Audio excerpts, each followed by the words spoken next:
Unemployed and Afraid acknowledges the traditional owners of the land we have recorded this episode on and of the land where you, the listener, are tuning in from. We would like to pay our respects to elders past, present, and extend our respect to any First Nations, Aboriginal, and Torres Strait Islander people joining us today, acknowledging that this always was and always will be Aboriginal land. Welcome to Unemployed and Afraid, a podcast that explores the messy middle of being out on your own and starting over with the people who've done it. I'm your host, Kim Curtin. Thank you for being here. Let's get into today's story of starting over. It's good to have you here for another episode of Unemployed and Afraid. There's stories of starting over where we get to hear about what it's like to push the unknown aside and go after new things in your career.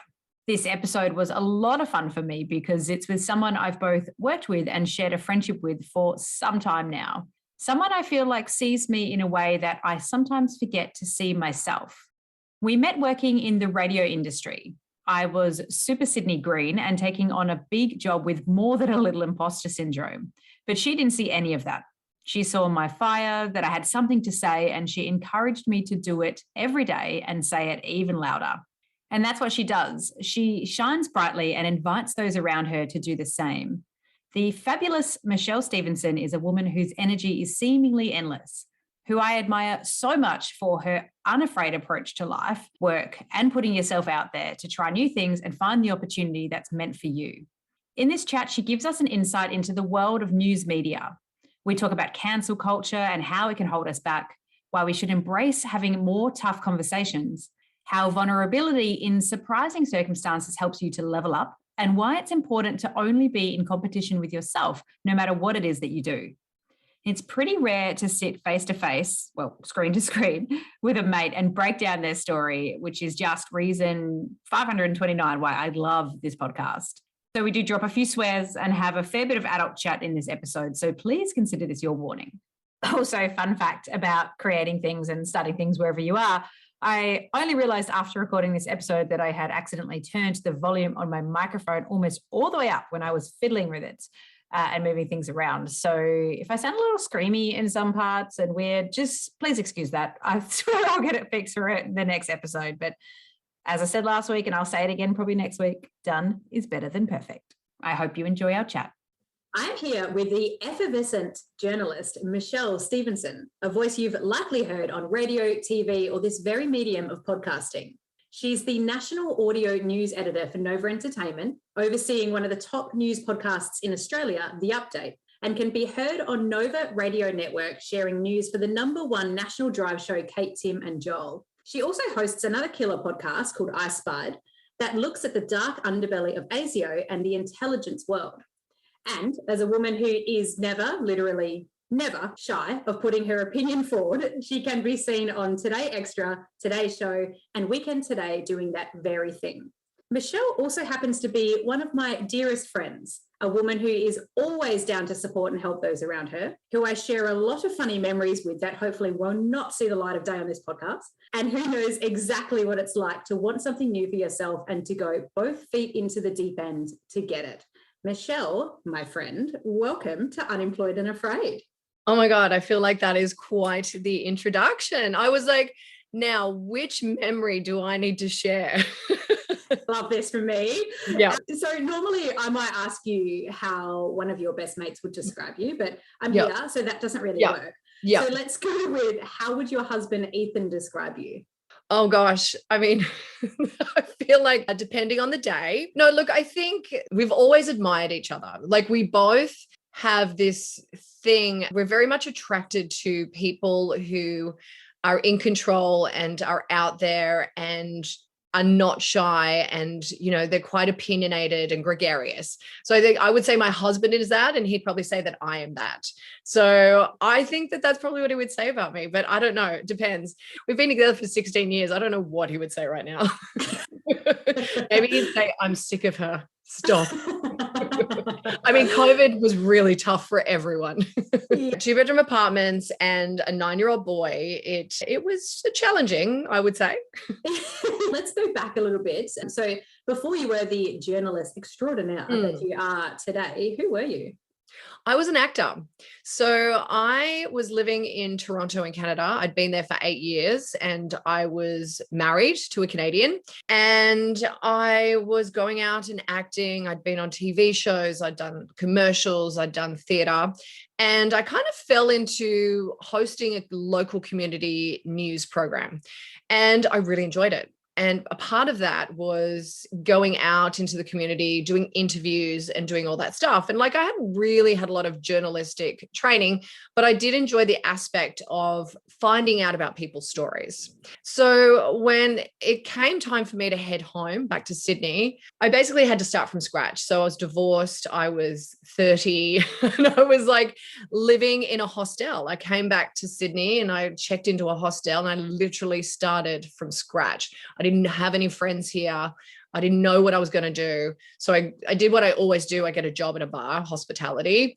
And I kind of built my life from there. I went and got a studio apartment and I started getting friends. But then it came time to decide what I should be doing. And I remember my stepdad came to visit me and he's like, you know what? I think you need to go back to university and I will pay for it. So you need to decide what it is that you want to do and I'll fund it because you are bigger than serving people in bars. And I was like, okay. Now, when I was thinking about what it was that I wanted to do, I just thought about all the times that I'd sat around hanging out with my friends in Canada and late nights with some really interesting people. And we talked a lot about politics and I really enjoyed politics. So I looked online and UNSW had a degree in politics and international relations. So I was like, that's what I'm going to do. I had thought that I wanted to do journalism because I was like, I really enjoy that. But journalism degrees, they weren't hands-on. They were a bit more theoretical based. And so I wanted to actually specialize in politics. So I went and got my undergraduate degree in politics and international relations, and I just enjoyed it. I had a real focus on Americanization, and it was like one of my favorite times. Going back to uni when you're 30, I highly recommend. Because you're there with a purpose and you're there to learn and you just take it all in. And you don't need to get drunk with these people because you don't care about them. Do you know what I mean? Like you actually like focus a bit more. Yeah. And when I was finished that, I decided I was going to do my master's in journalism at UTS, which was a bit more hands-on. And I was still, my stepdad goes, I don't think we're going to pay for the master's. I'm like, okay, but can I borrow some money for the master's, which I still have to pay back. So eventually he paid for it. So, and I'm very fortunate that I had very supportive parents, but I think they were just trying to save me. We will pay any money for you not to do the things that you are doing right now. Save you from yourself. Yes. So I did my master's in journalism, but while I was doing it, I was working full time in a bar as well. I was working 35 hours a week. It was go, go, go. And I was like playing hard, partying hard, like doing all the hard things. So my master's was done. And then it came time to apply for jobs. Now, no one ever tells you how hard it is to apply for a job because I had spent the better part of my life. I studied dance and I was a trained dancer, and then I became an actor. So I always did creative things. So for me, applying for a job was an audition. I never had to do a resume or sell myself to people in that way. Like I didn't understand. And look, we'll talk about this a little later because you helped me understand how to speak the business speak, I would say, like how to navigate tough conversations with people in media, which I just didn't understand. But I basically didn't even know how to do a resume. And I feel like this is one of those things they should absolutely teach at every university level, how to put together a resume, because you just don't know how to do it. And I was just applying for every job. And at this stage, I was waiting tables and I wanted to stick forks in my eyes because people are assholes. Inherently, they're assholes. And when you work in fine dining, like high-end restaurants, they're bigger assholes with more money, but they're still assholes. So I was just like, please, I just need to be saved. And I ended up getting a job. So my very first job was writing news updates for television, but I was based in Newcastle. At this stage, I was like, okay, that's easy. I'll probably go to Newcastle for a year and then someone in Sydney will hire me. No, that's not, narrator says that's not what happened. So I went to Newcastle, which is, for those who don't know, is probably about a 2-hour drive from Sydney. And I lived in a hostel So, a shared space during the week. And then I'd drive back to Sydney on the weekends because I was still dating my now husband, but my boyfriend at the time.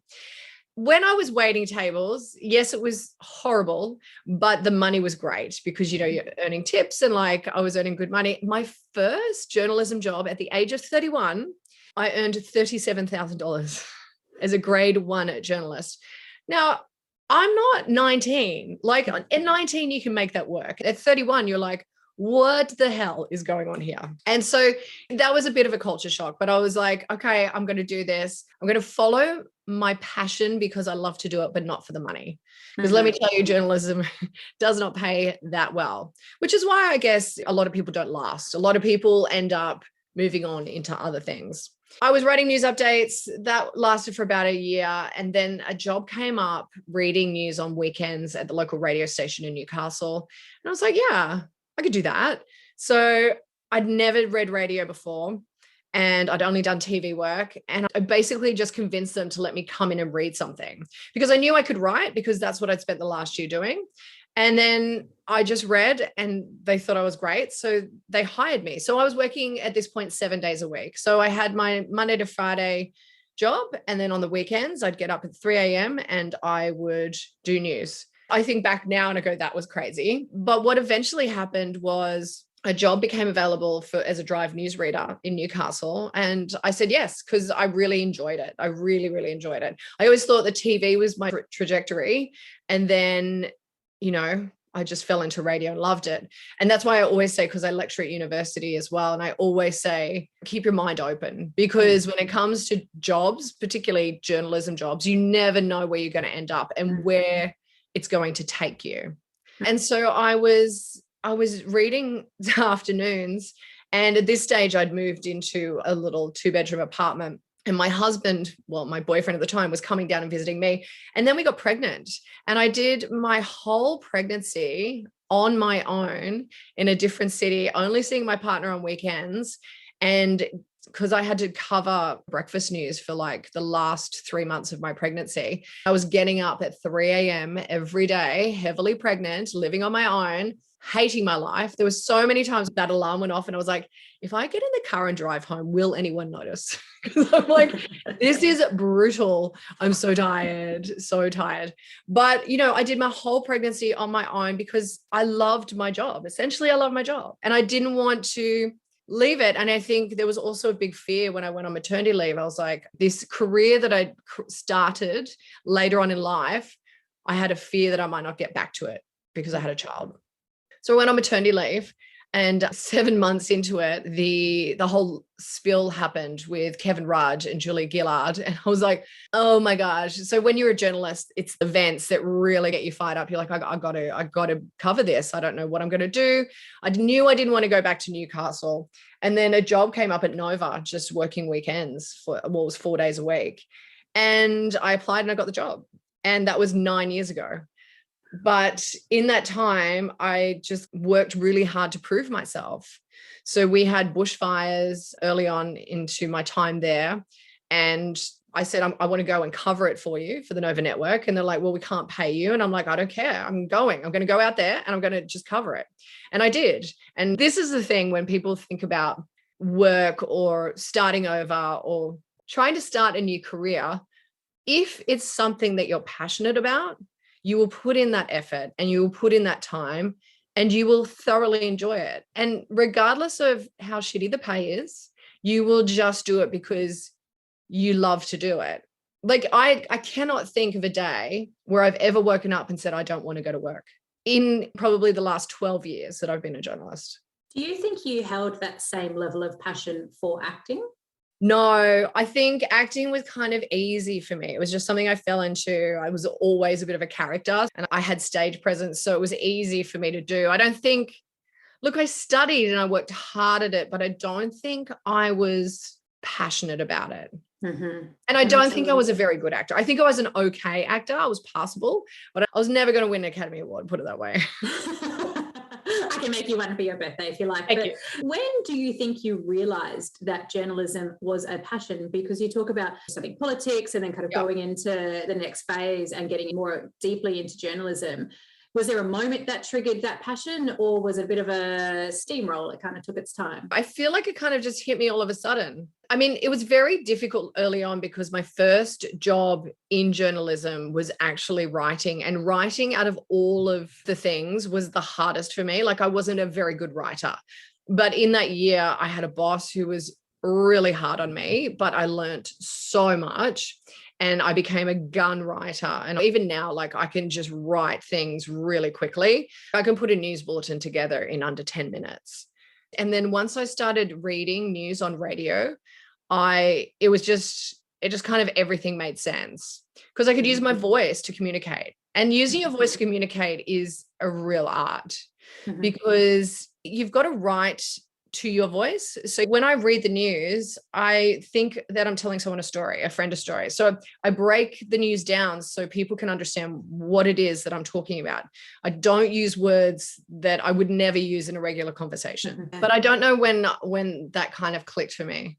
It must have been early on because, I was living in a hostel, I got pregnant, I was doing all these things and still showing up for work. Yeah, I think passion is the only thing that would have kept me going through that stage. So you made the decision to go back to school as a mature age student. So you're walking into a university environment with young people, bright-eyed, bushy tail, probably caring a little bit more about the uni parties than anything else. But you had this mission in mind where you were ready to go for it. You were ready to build something for your life. Did you feel like you had to swallow a bit of sense of pride going into the uni environment at that stage? No, I think if anything, I was ready for it. I think weirdly, I was a late bloomer. I mean, look, I go to therapy once a week. And one of the things I've learned is when you talk about upbringing, I didn't have the support systems in place to nurture anything for me in terms of understanding what it was that I wanted to do or whether I wanted to go to university. So it was kind of acting and dancing, while they were good, it was me essentially drifting. Like, I wasn't really anchored in anything. So journalism was the first time that I became anchored. It was the first time that I had a career as opposed to a job. And that was really exciting. And I've been very fortunate because I've done exceptionally well in a short amount of time. But I do think a lot of that has to do with the fact that I made the decision to enter the career at a later stage of my life, and the tenacity that comes with and the understanding that comes with being a little older is just something you can't replicate when you're fresh out of university. Yeah, I totally agree. And it just gives you that energy to go for it. And you have a little bit more on the line in that stage, but it's getting past yourself or any expectations you might have around that in order to just go in and get started. I'm very much like you, a very late bloomer, just finding my energy and my passion for things now, really. Yes. And, I never went to uni straight out of school either. I went back and studied part-time, did it online. And so it doesn't really matter what path that you take to get there. And I just really love hearing that you kind of found that spark once you gave something a go. You followed a curiosity. That's what I found really interesting about your story. Yeah. And I do think it doesn't stop. I'm very fortunate. Like, I call myself a hustler. Like, I'm all about the hustle. I've got a million side hustles. I say yes to everything. But I'm very fortunate. I get to do podcasting. I get to go on television. I get to read news to millions of people a day. Like, I am very blessed, and I've made my career work for me in a way that not a lot of people have the opportunity to. And I think it comes from the fact that I absolutely fucking love it. Like, I just love what I do. I think it's important. I think telling stories is something we really need to take seriously. I think we have an issue with media and the perception, and there's real sadness to me about how my profession is being denigrated in terms of the lies that we tell people, the fear that we create. I think we have a responsibility to be better at how we tell stories. And it's interesting because people would be like, oh, you're an FM radio newsreader.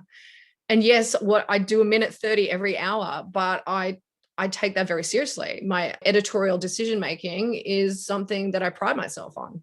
What you touched on there is a really interesting point for me about the diversification of the opportunity when you remain open. So seeing the opportunities that come up and saying yes to them. So podcasting as a natural but new extension to the work that you were doing in commercial radio.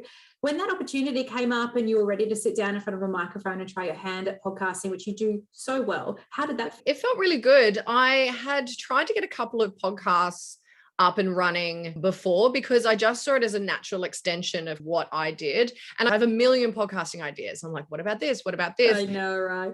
Yeah. So it's like, it is my kind of creative outlet, right? So it is my way of communicating or storytelling again with my voice. Because I just think anything to do with the voice and a microphone is the perfect medium. I mean, on television, they rely on pictures, and writing is about words, and not a lot of people read anymore, unfortunately. I think people have lost the whole will to read, but there's something really nice about using your voice to tell a story. And there's something really nice about just trying things to see where it goes. Yes. Trying podcasts that might not go anywhere. I mean, it is a wonderful medium. It's a medium I just love. It's fascinating. And I started a podcast in lockdown with, I don't know if you know Kumi Taguchi. She's the host on Insight on SBS. And we the best name ever, by the way. I know. Yeah. She's impeccable. She's one of the smartest, loveliest journalists I've ever met in my life. But we became friends online on Twitter. And we just started conversing. And then I just said, hey, do you want to do a podcast with me? And she's like, sure. And we just started a podcast in COVID. And it was based around the fact that we'd never actually met, ever. So then we did like one of our podcasts when we all came out of lockdown was in the studio. It was the first time we met each other and recorded it. What I love about what I do is, as you said, having the opportunity to express myself in creative ways, but always saying yes. And when I teach my students, I tell them that they always have to say yes to everything. Work hard and say yes. And I do think, oh gosh, I'm going to sound like my parents, but the new generations, it's really hard to motivate younger people. I think we've become a society where we glorify celebrity and people see journalism as some way to shortcut or bypass into celebrity. So when they realize the work that's involved and the fact that it's, it doesn't pay well and all of that, I think it's tough. And I think we're losing the journalistic integrity and the art of journalism and storytelling. And my good mentor who we lost last year, him and I used to talk about it all the time because, I mean, this was a man who he read news on Smooth FM in Sydney, and he would show up to work. I'm not even joking. So his first bulletin was at 5:30. He'd show up to work at 1 a.m. and he'd prep for 4 hours, but no one does that anymore. Like, we're all about how do we do the least amount to get by instead of looking at what we need to do to make what we do great. I've probably gone on a tangent. I think should be the name of this podcast. So don't worry, you're in the perfect place. you do trigger something, a follow-on thought for me, which is what stops a lot of people from getting started, as well as just watching everybody else's end result. So being exposed to somebody's brand, say it's a podcast, somebody's brand that is up and out and doing well and has a following and has additional campaign opportunities coming off it. And you can see that it's this whole beautiful business. So you're like, well, shit, I don't have that. I just have this one idea that I want to do and I want to try, but that's not good enough. It has to be perfect and it has to be big, because that's what we're exposed to all day long, big and successful people.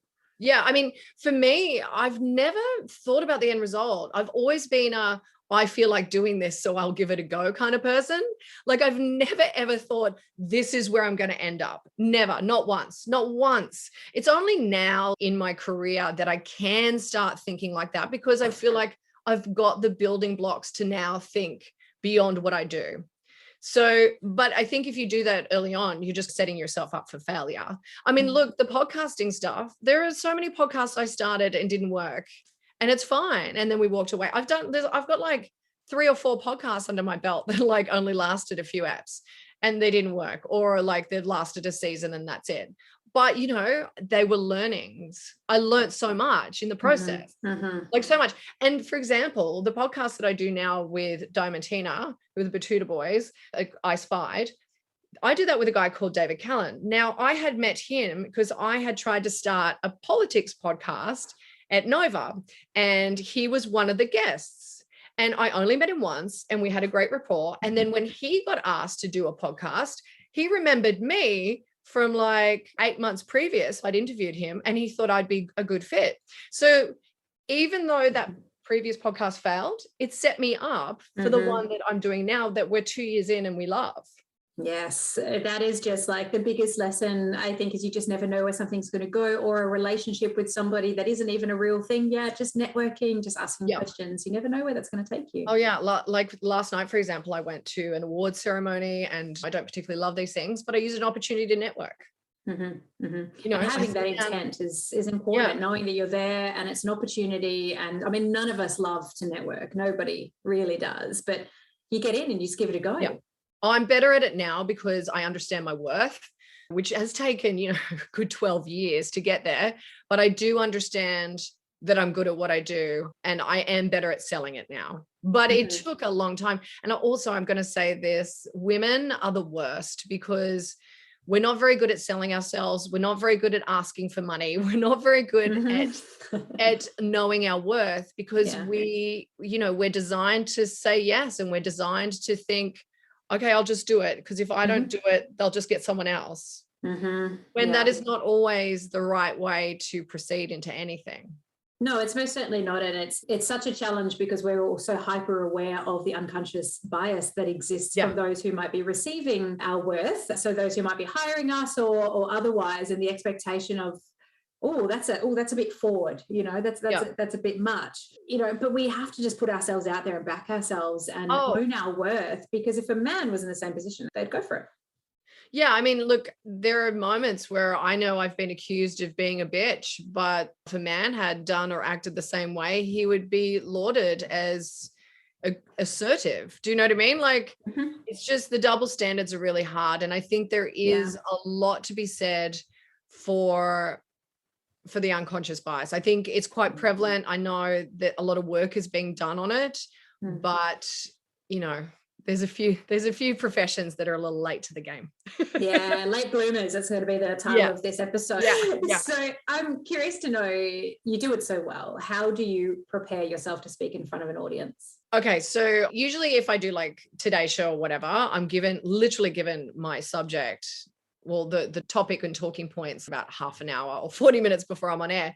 But I just trust, I do read articles and I go over them and I think of talking points, but I've gotten to the point in my career where I trust myself. I back myself. So even if I'm on TV tomorrow, and I just know I'm going to have an opinion about something. So I'm like, well, the thing is, I've just been in news for so long, and I consume news so much, and voraciously I read and I watch TV and listen to podcasts, that I know I will always have an idea of where I can go on something. And I just relax and have fun with it. I don't overthink anything. I think overthinking is kind of where you can get stuck, and overthinking can cause anxiety. So I just do the reading that I need to do to know where I need to go. And I think up some specific talking points and I make sure I get them in, but then it's just wherever the conversation leads. I love that, trusting yourself and knowing that the preparation is in there, even if you don't feel like it's in there. Yes. I read something somewhere from somebody much smarter and more experienced interviewing than I am, but that to write down everything that you think you might want to either ask someone if you're interviewing them, or if you're flipping that and you're about to be interviewed, write down everything you think you might say and then rip it in half, throw it in the bin because it's in your brain, and just trust that it's in there and it will come out at the right time. Yeah, absolutely. And I spend a lot of time talking with friends and formulating opinions just through conversation.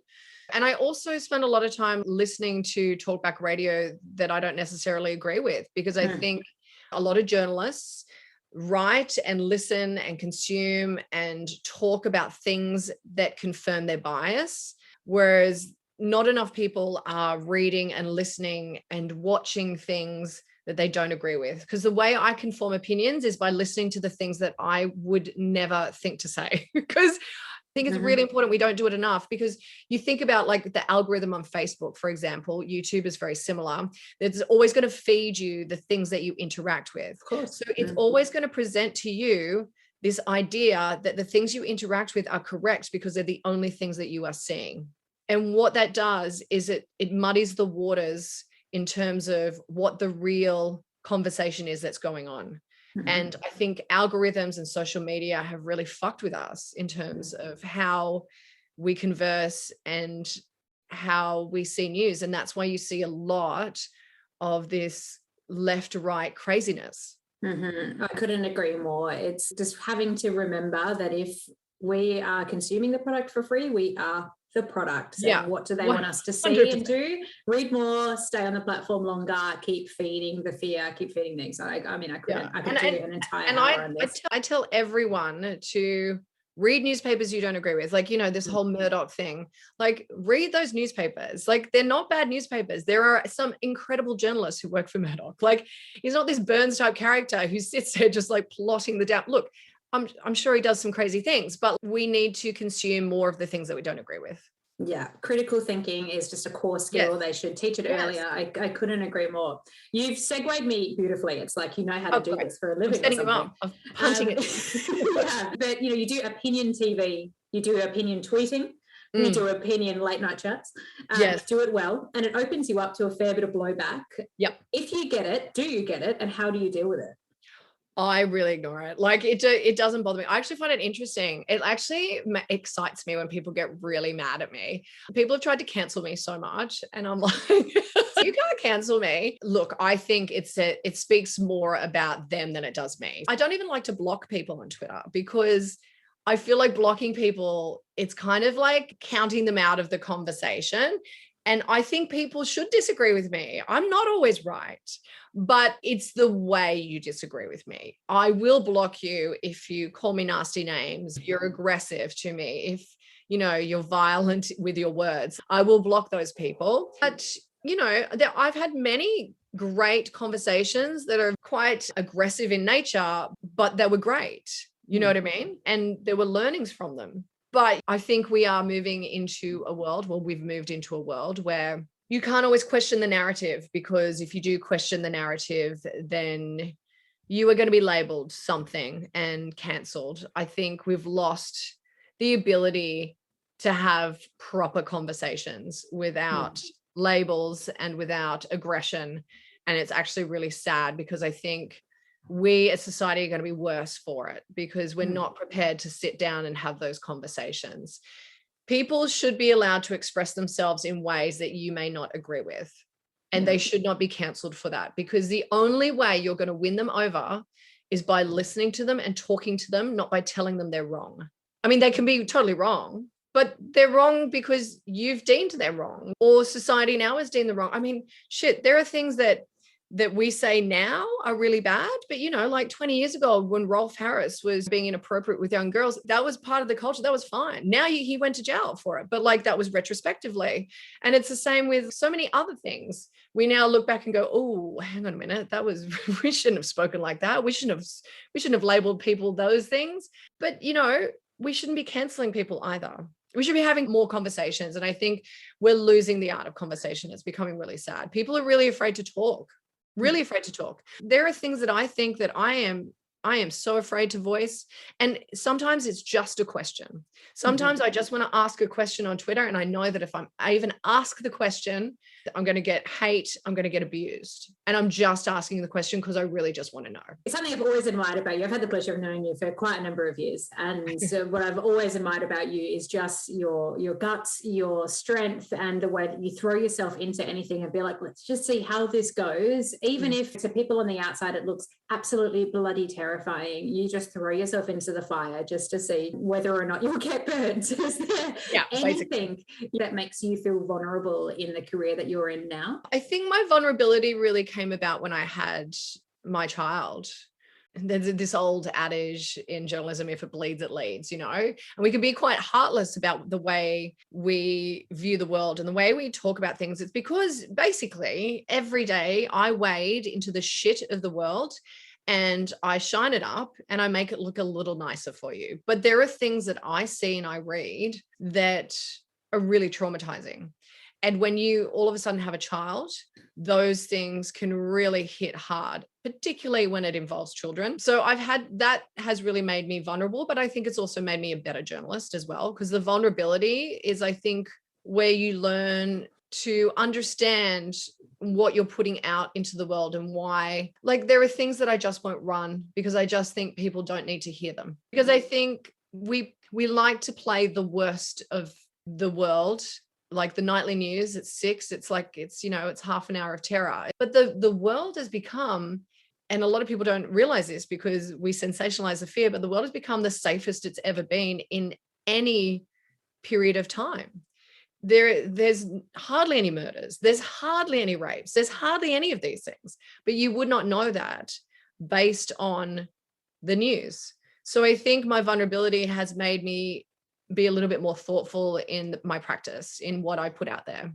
Is there anything that you wish you knew about pursuing a career in journalism before you had gotten started? Oh, that it was a boys' club. Can I say that? Look, yeah, I'm not very good at communicating at an executive level. I'm a good communicator, but I'm not very good at understanding how to play a game in a certain way. I think that was really tough for me early on. And I had some big learnings early on, because I came into my role as a leader like a bull in a china shop, but with no support. And I was never given any managerial training. So it was all learning on the fly. So I think my learnings would be listen more, speak less. I think I worked so hard to prove myself when the best way I could have proven myself was to do less. Because we think when we get these big roles that we have to change the world, and we don't. We just have to be good at that job. And if you're working around people, you have to be kind.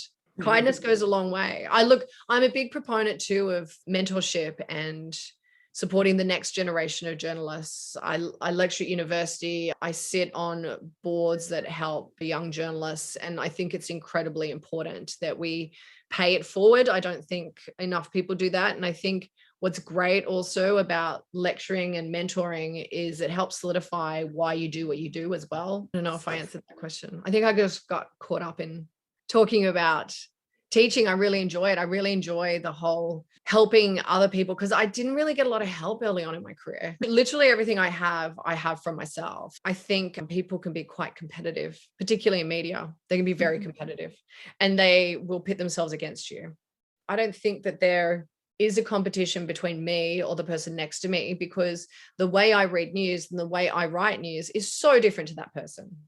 And I learned this very early on in my acting career. Like, I never got upset about not getting a job because they chose someone else because they look completely different to me. It's not like they chose someone who looked exactly like me and sounded exactly like me. It's like they wanted a specific look, they wanted a specific person, and that's what they got. And I think that's the same with journalism or anything. Like, we all have our individual personalities. There's no point pitting yourself against other people. We can be competitive by nature, but I think we need to not be competitive with each other, particularly women.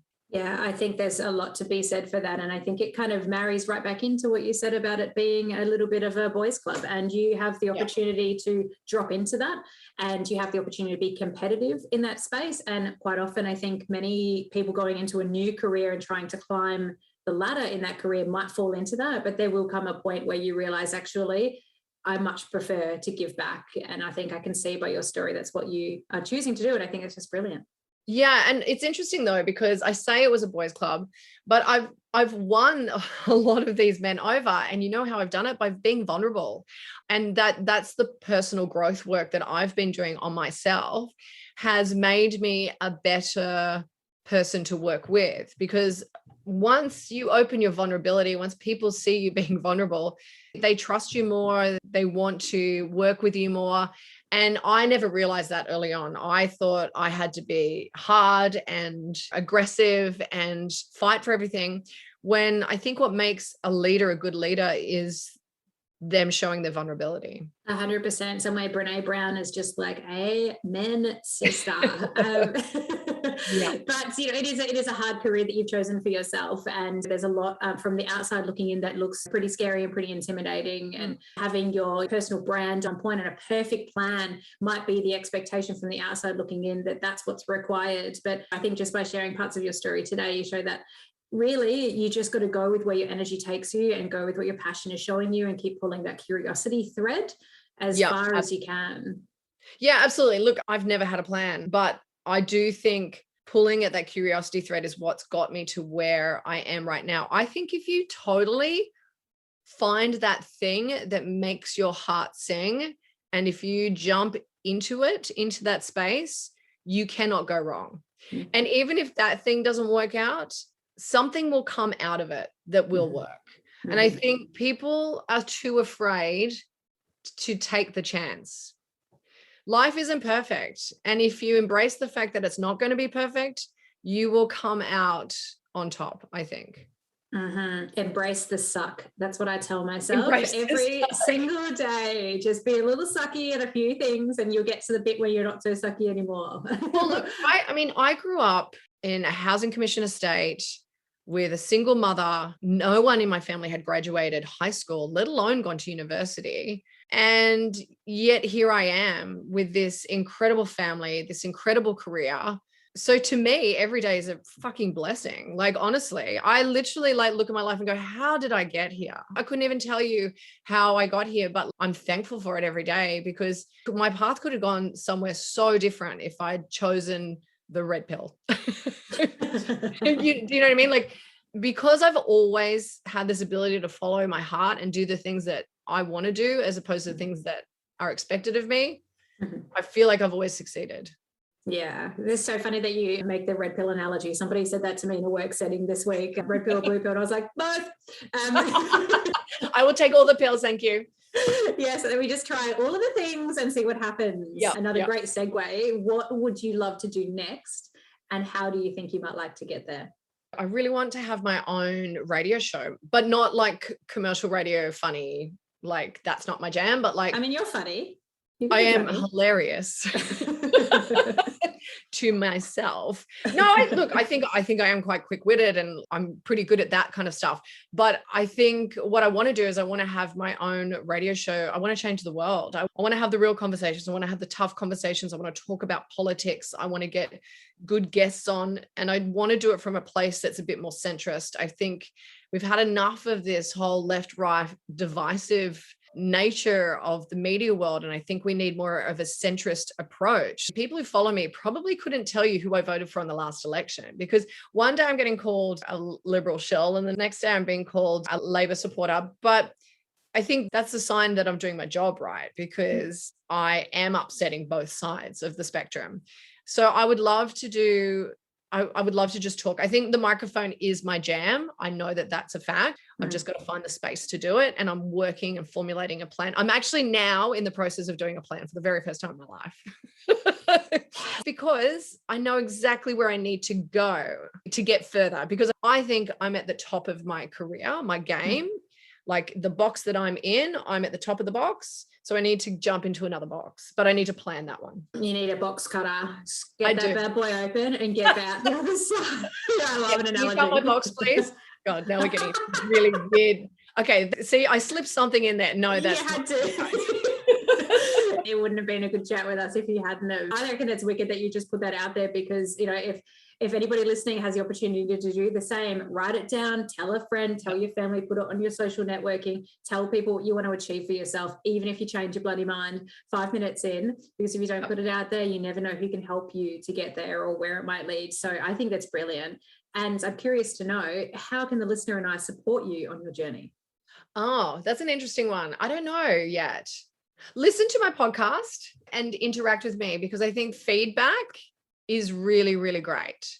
And we don't get it enough. Like, I am big at giving people feedback. If something is good, I will let them know. I mean, I rarely tell people that they suck, but no, I actually have told a few people that they suck on Twitter in front of thousands. But Telstra for one. Telstra. Yeah, don't Google that. Yeah, and there's a couple of high profile people that I've had a few tete-a-tetes with, just because I like to call people out for their bullshit.